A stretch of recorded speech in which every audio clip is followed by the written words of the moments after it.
With 69 days to go before the US presidential elections, being Women's Month, we thought time to tackle how women in politics are being portrayed in the media. Does the media just reflect general biases out there, or can they change attitudes? Here, the portrayal of Nkosazana Dlamini-Zuma's role in the COVID-19 lockdown may be a case in point. And Kamala Harris can certainly expect a different ride to the US vice president's spot compared to her running mate Joe Biden 12 years ago. Well, political analyst, diversity expert Asanda Ngoasheng joins us now from Cape Town. Asanda, good evening to you. How would you describe the way that female politicians are reported on compared to how male politicians are reported on?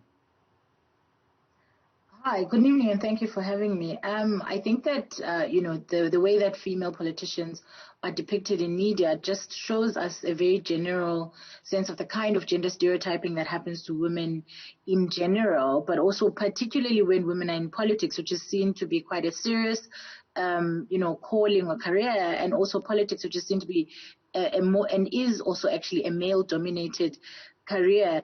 There's a very particular kind of lens that women are looked at. There's a sense in which they're either painted as these, angels who are here to deliver us, or they're painted as these evil people who are, power mongering. So if you think about somebody like Hillary Clinton, for example, and how she was painted during her attempt at being president. If you think again, even at Michelle Obama, because even though she wasn't a politician herself, by virtue of her association with Barack Obama, there was a lot of scrutiny around her, which is usually reserved for female politicians. And we're seeing it happen now already with the latest, politicians that are in the US presidential elections.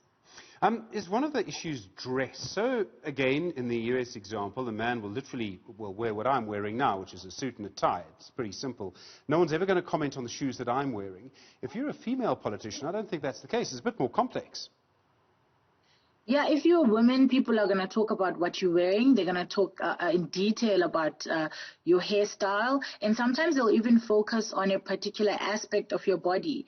So an example that pops to mind again is Michelle Obama and how everybody used to focus on her arms. And of course, it was complimentary, but there's a way in which that was done that would never be done for a man, and the way in which even our hairstyles, and particularly if you're a black woman, for example, or a woman of color, people look at whether you have your own natural hair or if you have hair that's fake. They look at whether your hair is short or it's long. They look at your lipstick choice. They look at the kind of shoes that you're wearing.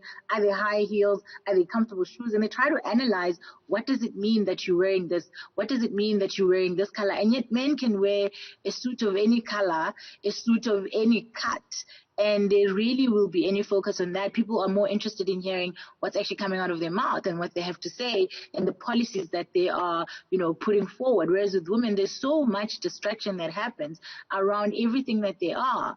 People will even go so far as to talk about their parenting choices and talk about them as a parent in ways that men, who are often parents themselves, never get scrutinized. And they'll also quite question, this whole idea of, can you have it all? Can you strike a work-life balance? What is it? Or they'll interview the kids and talk about what is it like to have a mother who's the president, or what is it like for the spouse to have a woman who is more powerful than you. And it's always quite fascinating to see how even the reporters who do this work and who are quite obviously gender biased are so unaware of the ways in which they are, perpetuating these gender stereotypes rather than actually complimenting women for being able to break it into a male-dominated field like politics.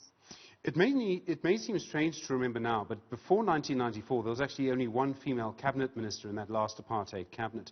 Now, around half of our cabinet are women. I think it's almost half of our parliament, our MPs are women. That's a huge change. Has the reporting on women kept up? No, I don't. The reporting on women hasn't changed at all. Even though we as a country have one of the most gender representative legislatures, it's still quite gender biased. If you look at, for example, even the research that's been done in South Africa globally, but also particularly in South Africa, it shows that the amount of women voices that are interviewed, whether you're talking about actual politicians or you're talking about political analysts or you're talking about just general women on the street, when it comes to media interviews, there are more male voices. So we constantly, media practitioners constantly go to male authority figures for opinions, for thinking on any and everything.